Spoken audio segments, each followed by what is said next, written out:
नमस्कार, आपका स्वागत है। आप देख रहे हैं खबर उत्तराखंड। मैं हूं आपके साथ अनाया शर्मा। शुरुआत करें बुलेटिन के, उससे पहले आपको सीधा रुद्रपुर लिए चलते हैं, जहां पर मुख्यमंत्री पुष्कर सिंह धामी संबोधन कर रहे हैं। आदरणीय प्रधानमंत्री श्री नरेंद्र मोदी जी का आज विजय शंखनाद रैली जो उत्तराखंड में हमारे इस उधम सिंह नगर में रुद्रपुर जिला केंद्र पर हो रही है, उस जिला केंद्र पर जो कि हमारा ये कृषि प्रधान क्षेत्र है, साथ ही साथ औद्योगिक नगरी रुद्रपुर पधारने पर आप सबकी तरफ से हार्दिक स्वागत एवं अभिनंदन करता हूं। भाइयों बहनों, इस बार आदरणीय प्रधानमंत्री जी के द्वारा हम सबको 400 पार का लक्ष्य दिया गया है। आप सभी के आशीर्वाद से मुझे पूरा विश्वास है कि हम नैनीताल, उधम सिंह नगर, हमारा अल्मोड़ा पिथौरागढ़, टिहरी गढ़वाल, पौड़ी गढ़वाल, हरिद्वार लोकसभा 5 सीटों पर ये एक भारी बहुमत से यहाँ की 5 सीटें जीतकर 400 का जो लक्ष्य है उसको पूरा करने में हम सहयोग करेंगे। हमारा पूरा उत्तराखंड सहयोग करेगा। भाइयों बहनों, हम सभी जानते हैं कि माननीय प्रधानमंत्री जी के नेतृत्व में पिछले 10 वर्षों में किस प्रकार से भारत बुलंदियों की ओर पहुंचा है। माननीय प्रधानमंत्री जी ने अपने 10 सालों के कालखंड में एक एक पल और एक एक क्षण भारत माता को समर्पित किया है। 140 करोड़ भारतवासियों को समर्पित किया है, जिनको अपना परिवार मानकर उन्होंने काम किया है और जो विकास के कीर्तिमान स्थापित किए हैं। मैं कह सकता हूं भाइयों बहनों, भूतो न भविष्यति। इन 10 वर्षों में मैंने भारत की नव निर्माण की जो सफल यात्रा है, उस सफल यात्रा को देखा है। हम सब साक्षी हैं किस प्रकार से हमारा देश आगे बढ़ा है। आज हमारे प्रधानमंत्री जी के नेतृत्व में ऐसे समय में जब हमने कोरोना महामारी जैसी बीमारियों का सामना किया, चुनौतीपूर्ण जो ये हमारे देश के सामने चुनौती थी, आपके नेतृत्व में उसका व्यवस्थापन सही तरह से व्यवस्थित किया गया और भारत दुनिया की 11वें नंबर की अर्थव्यवस्था से 5वें नंबर की अर्थव्यवस्था आपके नेतृत्व में बना है। भाइयों बहनों, आज कोई दुश्मन हमारी ओर आंख उठाकर देखने की हिम्मत नहीं करता है। मेरा मानना है कि यही मोदी जी की गारंटी है कि आज का नया भारत पुनः विश्व गुरु के साथ साथ विश्व शक्ति बनने के मार्ग पर भी तेजी से आगे बढ़ रहा है। भाइयों बहनों, आदरणीय प्रधानमंत्री जी के नेतृत्व वाली सरकार ने 2014 के बाद वो ऐतिहासिक फैसले लिए हैं जिनकी कल्पना शायद ही किसी ने की होगी, चाहे वो सीएए का कानून हो या कश्मीर के अंदर धारा 370 समाप्त करना हो या हमारे आराध्य देव भगवान श्री राम का भव्य और दिव्य मंदिर बनकर प्राण प्रतिष्ठा वहां करनी हो। भाइयों बहनों, 3 तलाक से मुस्लिम बहनों को मुक्ति दिलाने का काम हो, सर्जिकल स्ट्राइक हो, ऐसे फैसले हैं जिन्हें हम नहीं पूरी दुनिया, पूरा भारत सदियों तक याद रखेगा। मेरा मानना है ऐसे ऐतिहासिक फैसले कोई ले सकता है तो आदरणीय प्रधानमंत्री नरेंद्र मोदी जी ले सकते हैं। भाइयों बहनों, हम सब जानते हैं आज उन्होंने हमारे यहां आकर हम सबको गौरवान्वित किया। भाइयों बहनों, और आपका जो उत्तराखंड से लगाव है वो किसी से छिपा हुआ नहीं है। हम सब जानते हैं जिस प्रकार से हम सब लोग उनको हृदय से प्रेम करते हैं, उसी प्रकार आदरणीय प्रधानमंत्री जी के हृदय में हमेशा उत्तराखंड बसता है। भाइयों बहनों, हमेशा उत्तराखंड बसता है। उत्तराखंड के लिए अगर पिछले 10 वर्षों में मैं बात करूं तो 2 लाख करोड़ से भी ज्यादा की योजनाएं यहां स्वीकृत हुई हैं।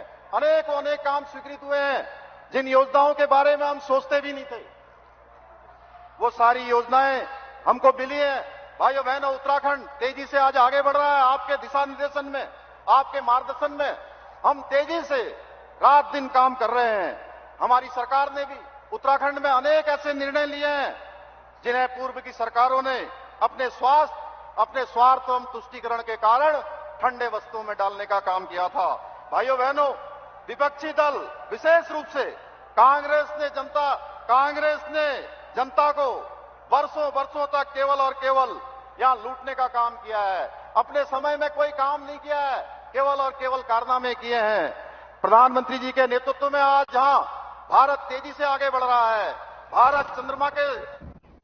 तो अभी आप सुन रहे थे रुद्रपुर से मुख्यमंत्री पुष्कर सिंह धामी का संबोधन, जहां पर भारी संख्या में लोग भी उपस्थित रहे। तो इस दौरान मुख्यमंत्री धामी ने प्रधानमंत्री नरेंद्र मोदी की सराहना की और उनके कामों के लोगों को गिनवाया। तो आपको बता दें कि इसी के साथ प्रधानमंत्री नरेंद्र मोदी भी यहां मौजूद है और उनके संबोधन आपको सीधा सुनाते हैं। और ये चुनावी सभा भी ऐसे क्षेत्र में हो रही है जिसे मिनी इंडिया कहा जाता है।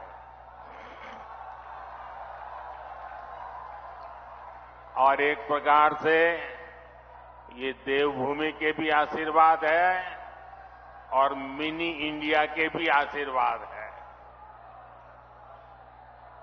मैं जब भी उत्तराखंड की पवित्र धरती पर आता हूं, खुद को बहुत धन्य महसूस करता हूं। और इसीलिए ही मेरे दिल की गहराई से एक बात निकली थी और मैंने एक बार यहां कहा भी था, देवभूमि के ध्यान से ही, देवभूमि के ध्यान से ही मैं सदा धन्य हो जाता हूं। हाय भाग्य मेरा, हाय भाग्य मेरा, सौभाग्य मेरा, मैं तुमको शीश नवाता हूं। साथियों, देवभूमि उत्तराखंड के प्रति भाजपा का जो प्रेम है, जो अपनत्व है, वो जग जाहिर है। हमें उत्तराखंड को विकसित बनाना है, सबसे आगे लेकर जाना है और इसके लिए केंद्र की भाजपा सरकार कोई कोर कसर बाकी नहीं छोड़ रही है। बीते 10 वर्षों में जितना विकास उत्तराखंड का हुआ है, उतना आजादी के बाद के 60-65 साल में भी नहीं हुआ है। आज उत्तराखंड हर प्रकार की आधुनिक कनेक्टिविटी से जुड़ रहा है। उत्तराखंड में भाजपा ने गरीबों को 85,000 पक्के घर बनाकर दिए हैं। उत्तराखंड में भाजपा ने 12 लाख घरों तक पानी का कनेक्शन पहुंचाया है। यहां भाजपा सरकार ने 5.5 लाख से ज्यादा शौचालयों का निर्माण कराया है। यहां की 5 लाख से ज्यादा महिलाओं को उज्ज्वला गैस मुफ्त गैस कनेक्शन दिया गया है। यहां करीब 3 लाख लोगों को स्वामित्व योजना के तहत उनकी प्रॉपर्टी के कार्ड दिए गए हैं। उत्तराखंड के 35 लाख लोगों के पास पहले बैंक में खाते तक नहीं थे। भाजपा सरकार ने 35 लाख लोगों के बैंक खाते खुलवाए हैं, उन्होंने बैंकों से जोड़ा। भाजपा सरकार ने उत्तराखंड के छोटे किसानों के बैंक खातों में 2,200 करोड़ रुपए से ज्यादा सीधे भेजे हैं। भाइयों बहनों, ये सूची बहुत लंबी है, लेकिन मैं इसमें आपका ज्यादा समय नहीं लेता। लेकिन इतने सारे काम कैसे होते हैं? जब नीयत सही होती है, जब नीयत सही होती है तो ऐसे इसी के साथ आगे बढ़ेंगे खबरों में। आगामी लोकसभा चुनाव के चलते बीजेपी और कांग्रेस पार्टी में आरोप प्रत्यारोप का सिलसिला लगातार जारी है। वहीं कांग्रेस कार्यकर्ता पार्टी छोड़कर बीजेपी का दामन थाम रही हैं, जिसे लेकर कांग्रेस के प्रदेश महामंत्री नवीन जोशी ने बीजेपी पर तंज कसते हुए कहा कि बीजेपी कांग्रेस मुक्त भारत की बात करती थी, लेकिन अब ये कांग्रेस युक्त बीजेपी हो चुकी है, जिसमें आधे से ज्यादा मंत्री और विधायक कांग्रेस के हैं। वहीं दूसरी तरफ बीजेपी से राज्यसभा सांसद नरेश बंसल ने पलटवार करते हुए कहा कि कांग्रेस इस दिवास्पन में है और अगर ऐसी बात होती है तो कांग्रेस के कार्यकर्ता बीजेपी में शामिल है ही क्यों होते हैं।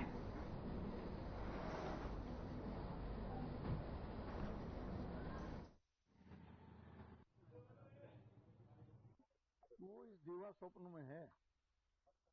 अगर वो कांग्रेस के यहाँ रहते तो कांग्रेस के होते ना। वो मंत्री बनने से पहले हमारे आए हैं, मंत्री बनने के बाद नहीं आए। जो हमारे परिवार में है, हमारे हैं वो। कांग्रेस अगर इसी दीवा स्वप्न में है तो बहुत अच्छी बात है, उनको दीवा स्वप्न में रहना चाहिए। तब तो उनको प्रयास ही करना चाहिए चुनाव लड़ने का, ये मान करके कि उन्हीं के लोग हैं। ये कांग्रेस मुक्त भारत की बात कर रहे हैं, लेकिन ये कांग्रेस युक्त भारतीय जनता पार्टी हो चुकी है। इसमें आधे से ज्यादा हमारे मंत्री विधायक हैं और इनके पास ऐसा कोई अनुभव नहीं है जो सत्ता और सरकार ये चला सके। जो कांग्रेस के नेता हमारे यहाँ से गए थे वही सरकार और संगठन वहां पे चला रहे हैं। भारतीय जनता पार्टी के पास कोई ऐसा चेहरा नहीं है जिसको लॉन्च कर सके, जनता के बीच में लेके जा सके। और जो इन्होंने कैंडिडेट भी दिया है, दिल्ली में रहने वाले, पौड़ी लोकसभा की अगर हम बात करें, दिल्ली में रहने वाले व्यक्ति को उन्होंने यहाँ से टिकट दिया है।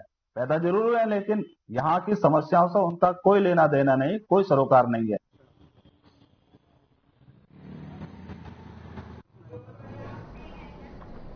उत्तराखंड में 100 साल से ऊपर के मतदाता 1365 के लगभग हैं। संयुक्त मुख्य निर्वाचन अधिकारी नमामि बंसल ने बताया कि इसमें अपडेशन किया गया है क्योंकि इस बार 85 की उम्र से ज्यादा के बुजुर्ग हैं। तो वहीं उन्होंने कहा कि लगभग स्वयं मतदान करना चाहते हैं और उनके लिए भी पूर्ण रूप से सारी व्यवस्थाएं प्रशासन के द्वारा की जाएंगी।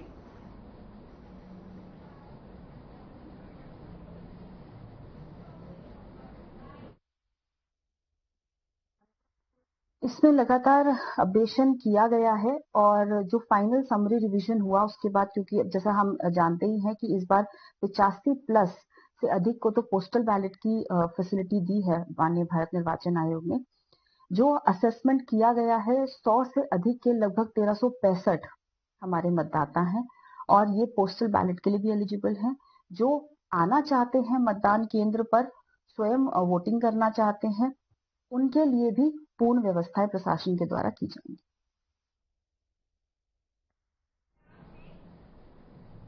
देश के पहले सीडीएस दिवंगत विपिन रावत के परिजनों से मिलने गढ़वाल लोकसभा सीट से बीजेपी प्रत्याशी अनिल बलूनी उनके पैतृक गांव जनपद पौड़ी के द्वारखाल ब्लॉक में सैंड गांव पहुंचे। वहीं इस अवसर पर अनिल बलूनी ने कहा कि वो गौरवान्वित महसूस कर रहे हैं क्योंकि वो उस भारत माता के संपूत के गांव में हैं जिसने दुनिया में उत्तराखंड का नाम रोशन किया है।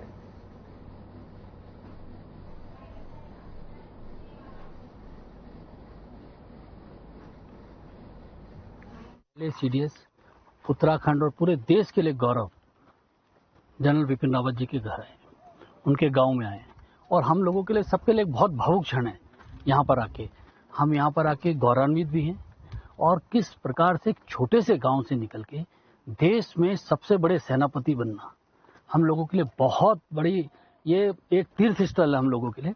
और यहाँ पर आके हम वाकई गौरवान्वित है कि एक छोटे से गांव से देश का इतना बड़ा जनरल बनना, सीडीएस बनना, वाकई ये बहुत ही पवित्र स्थल है हम लोगों के लिए।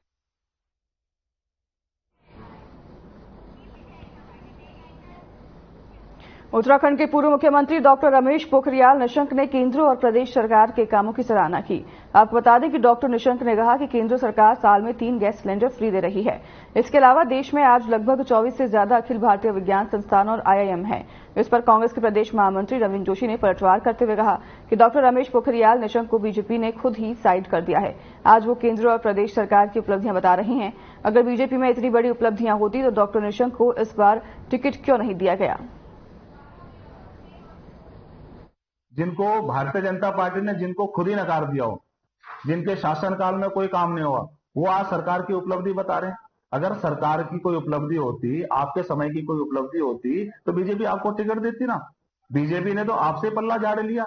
और जहां तक आप महंगे उसकी बात कर रहे हैं, मुफ्त दे रहे हैं, ये सारी योजनाएं कांग्रेस के समय पे थी।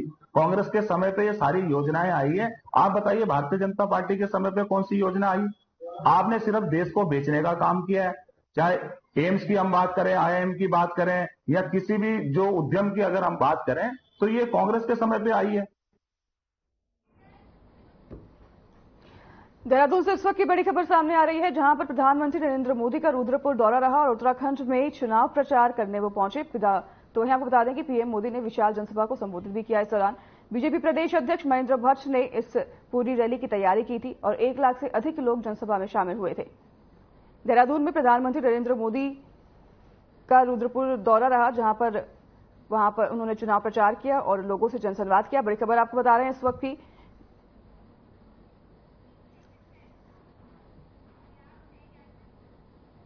आगे बढ़ेंगे खबरों में। उत्तराखंड की 5 लोकसभा सीटों पर मतदान में 17 दिन शेष बचे हैं। ऐसे में कांग्रेस अपनी पुरजोर तैयारी कर रही है। कांग्रेस आगामी दिनों में कई कार्यक्रम चलाने जा रही है। कांग्रेस के प्रदर्शन संगठन उपाध्यक्ष मधुरा दत्त जोशी ने बताया कि कांग्रेस का उनका विकास का हिसाब 2 कार्यक्रम प्रदेश भर में बूथ स्तर पर है। तो वहीं उन्होंने आगे कहा कि इसी के साथ हम नए सिरे से बूथ स्तर पर बीजेपी के काले कारनामों की पहुंचाने के लिए काम कर रहे हैं। साथ ही मंडलम स्तर पर और विधानसभा स्तर पर प्रभारी नियुक्त किए गए हैं, वह भी अपने स्तर पर काम कर रहे हैं। मथुरा दत्त जोशी ने कहा कि 5 अप्रैल से 15 अप्रैल तक हमारे प्रेस स्टार प्रचारकों के कार्यक्रम होंगे, जिसमें हमारे केंद्रीय स्टार प्रचारक विभिन्न जनपदों से जनसभाएं और रैलियां करेंगे।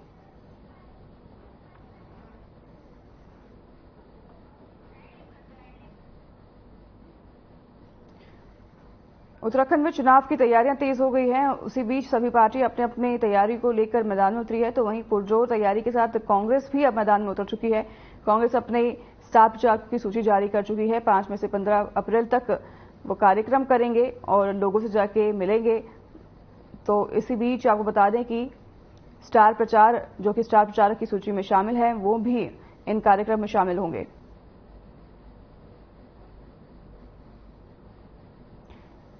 चुनाव नजदीक है, ऐसे में सभी पार्टियां अपनी अपनी तैयारियों में जुट गई है। कांग्रेस भी अपने पुरजोर तैयारी में नजर आ रही है। कांग्रेस मैदान में उतर चुकी है। जोरों शोरों से तैयारी के साथ कांग्रेस ने भी अपने प्रचार के काम को शुरू कर दिया है और कांग्रेस ने अपने स्टार प्रचारकों की सूची भी जारी कर दी थी। तो वहीं आपको बता दें कि 5 से 15 अप्रैल तक कांग्रेस अपना प्रचार और कार्यक्रम शुरू करेगी, जिसमें उनके स्टार प्रचारक भी शामिल होंगे।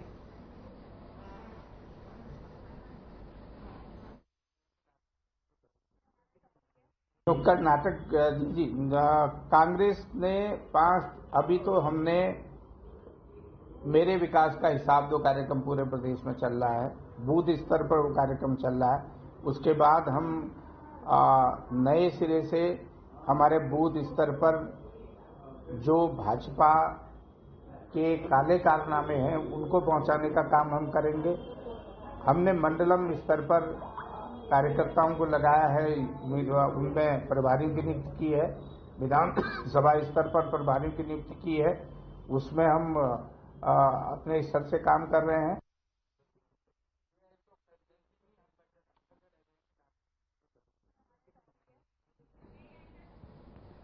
जसपुर का सामुदायिक स्वास्थ्य केंद्र से लगातार एक के बाद एक नया विवाद सामने आता रहता है, जिसके चलते क्षेत्रवासियों को परेशानी का सामना भी करना पड़ता है। जसपुर सामुदायिक स्वास्थ्य केंद्र में अधीक्षक पद पर तैनात डॉक्टर हितेश शर्मा को अधीक्षक पद से हटाकर चिकित्सा अधीक्षक के पद पर महिला चिकित्सक टी पूजा को तरफ से चार्ज दिया गया था। लेकिन 30 मार्च को पूर्व अधीक्षक डॉक्टर हितेश चंद्र शर्मा ने चिकित्सालय पहुंचकर उपस्थिति पंजिका में अपनी गैर हाजिरी लगा दी।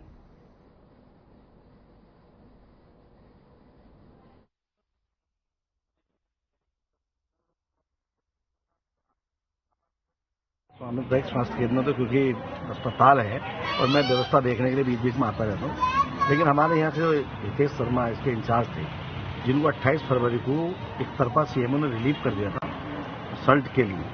लेकिन वो एक दिन चार्ज देना है, लेकिन वो अटेंडेंस रजिस्टर में जो है साइन करके चले गए, जबकि उनकी लीव या मेडिकल जिले से सीएमओ से स्वीकृत होंगे। इस यहाँ के अस्पताल से वो 28 को रिलीव हो चुके हैं। इस अस्पताल से उनका कोई लेना देना नहीं है, क्योंकि वो एक तरफा रिलीव है। तो उन्हें यहाँ चार्ज दे के जाना था, वो एक बात अलग है, लेकिन यहाँ के अटेंडेंस रजिस्टर में लीव या छुट्टी लिखना ये औचित्य नहीं। पौड़ी जिले पुलिस ने प्रभारी निरीक्षक मणिभूषण श्रीवास्तव के नेतृत्व में गैंगस्टर एक्ट में फरार चल रहे 2 आरोपियों को गिरफ्तार किया है।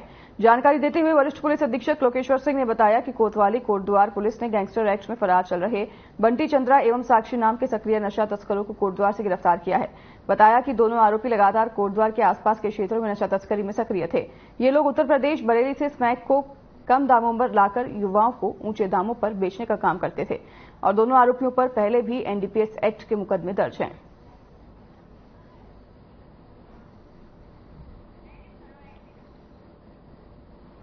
पुलिस ने बड़ी कार्रवाई करते हुए कोटद्वार से तस्करों को गिरफ्तार किया है। आपको बता दें कि नशा तस्करों की गिरफ्तारी की गई है और ये कई जगह से नशीले पदार्थ लाकर कम रुपयों में नशीले पदार्थ लाकर युवाओं को कोटद्वार में ज्यादा पैसों में नशीले पदार्थ बेचते थे, जिस पर कार्रवाई करते हुए पुलिस ने इन्हें कोटद्वार से गिरफ्तार कर लिया है। 2 ऐसे तस्कर हैं जिनको पुलिस ने गिरफ्तार किया है। आपको बता दें कि ये तस्कर नशीले पदार्थों की तस्करी करते थे और खासकर युवाओं को ज्यादा पैसों में ये नशीले पदार्थ बेचते थे, जिसके बाद कोटद्वार से इन दोनों तस्करों को पुलिस ने गिरफ्तार कर लिया है।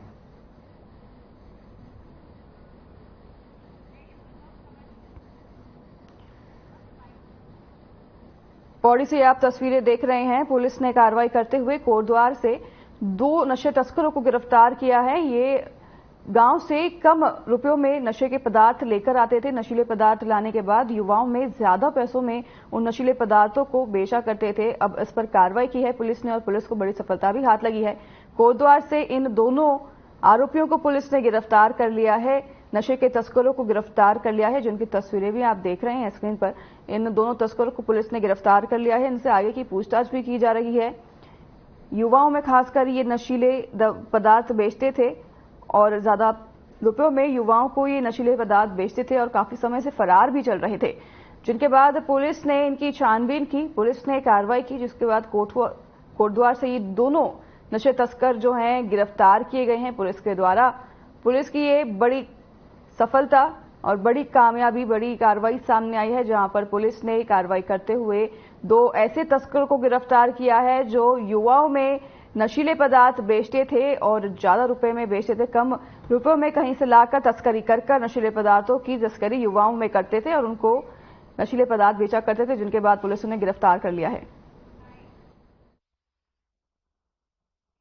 जनपद पौड़ी पुलिस के द्वारा कोतवाली कोटद्वार ने जो अध्यतन 2 अभियुक्त बंटी और अभियुक्ता साक्षी, जो कि अध्यतन एनडीपीएस का काम करते थे, नशे का कारोबार करते थे, जिनका कोतवाली के द्वारा गैंगस्टर एक्ट में कार्रवाई करते हुए अरेस्ट किया गया है और जिनको आज माननीय न्यायालय में पेश किया जा रहा है। दोनों ही उत्तर प्रदेश से नशे का कारोबार करते हुए यहाँ लोगों को नशे का सामान बेचते थे, जिनके विरुद्ध पहले भी 4 मुकदमे पंजीकृत हैं। तो फिलहाल इस बुलेटिन में हमारे साथ बस इतना ही। नमस्कार।